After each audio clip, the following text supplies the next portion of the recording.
బయట ఉన్నాను అన్నా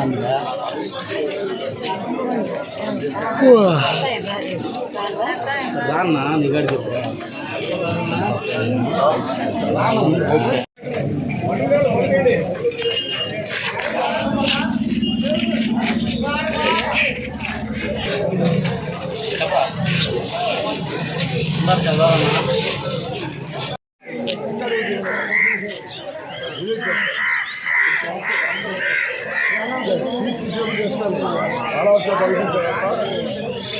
వాస్తవాలు చెప్తా ఏదో ఉంటే పార్టీ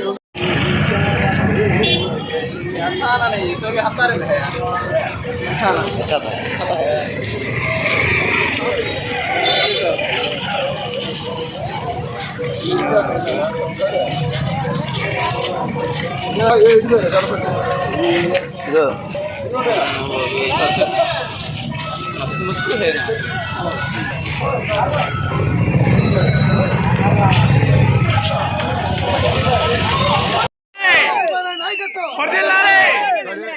అందరూ వచ్చారు. చంద్రబాబు నాయుడు ఏం చెప్తే చేయడానికి సిద్ధంగా ఉన్నా.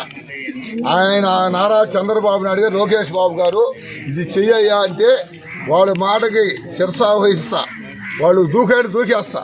వాళ్ళు ఏం చెబితే చేయడానికి సిద్ధంగా అని ప్రజలకు చెప్తాం. నీకు మంచి వచ్చే చెడు నేను కూడా ముందు ఉంటా.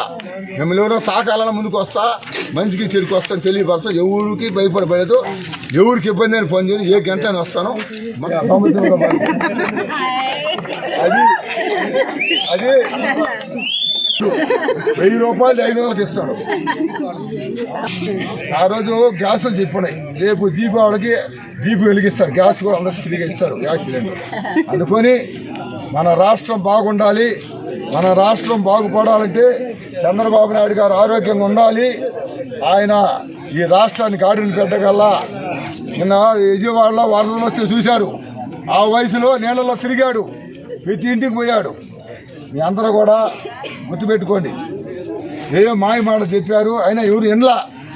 మీకందరికీ మళ్ళీ చెప్తున్నా, ఈ దగదత్తి మండలంలో ప్రతి గ్రామంలో ఎక్కలేని మెజార్టీ తెచ్చారు. అదేవిధంగా దగదత్తి గ్రామంలో 675 ఓట్లు అందరూ కసిగా చంద్రబాబు నాయుడుకి వేశారు. ఇది చంద్రబాబు నాయుడు గెలుపు, ఒకరి గెలుపు కాదు ఇది. ఎవరెళ్ళి చెప్పుకున్నా ఈ 175 నియోజకవర్గాల్లో ఆంధ్ర రాష్ట్రంలో చంద్రబాబు నాయుడు గారిని చూసి వేశారు ఓట్లు. ప్రజలకి ఆయన న్యాయం చేస్తాడు, మంచి పరిపాలన ఇస్తాడు. 100 రోజుల పరిపాలనకి ఆయన మనందరమే పాలాభిషేకం చేశాం. రాబోయే రోజుల్లో చేతితో అభిషేకం చేయాలి ఆయన్ని. గుర్తుపెట్టుకోండి. మీరందరూ ఎవరు ఏ అపోహలు పెట్టుకోవద్దు. ఇలా ఉపాధి హామీ కావచ్చు, ప్రతి ఒక్కరికి పని కల్పిస్తాం, ఎవరిని ఇబ్బంది పెట్టాం. ఏ కార్యకర్తకి ఇబ్బంది అన్నా మళ్ళీ చెప్తున్నా, మంచికి చెడుకి ముందుండి వాళ్ళ సమస్యను పరిష్కరిస్తానని. వాళ్ళ నలుగురు సమస్యలో మోడీ గారు, పవన్ కళ్యాణ్ గారు, మన నాయకుడు చంద్రబాబు నాయుడు గారు, లోకేష్ బాబు గారి ముందు చెప్తున్నాను. ఏది ఉన్నా చెప్పండి, కూర్చొని పరిష్కరిస్తాం.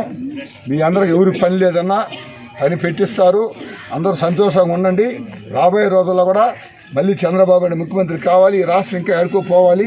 రాబోయే రోజుల్లో అమరావతి పూర్తి అయిపోతే ఐటీ కంపెనీలు వస్తే మీ బోర్డు చిన్న పేద చదువుకొని వాళ్ళకి ఉద్యోగాలు వచ్చి చాలా ఎన్నో మంది బాగున్నారు. అందుకని అందరూ సంతోషం. మీలో నేను ఒకడిని. మీ అందరూ ఆధారతో ఇవాళ మేము నాయకుడు అంటే ప్రజలు ఉంటేనే నాయకుడు, ప్రజలు లేకుంటే నాయకుడు లేడు. మీ అందరికీ దండం పెడతాను.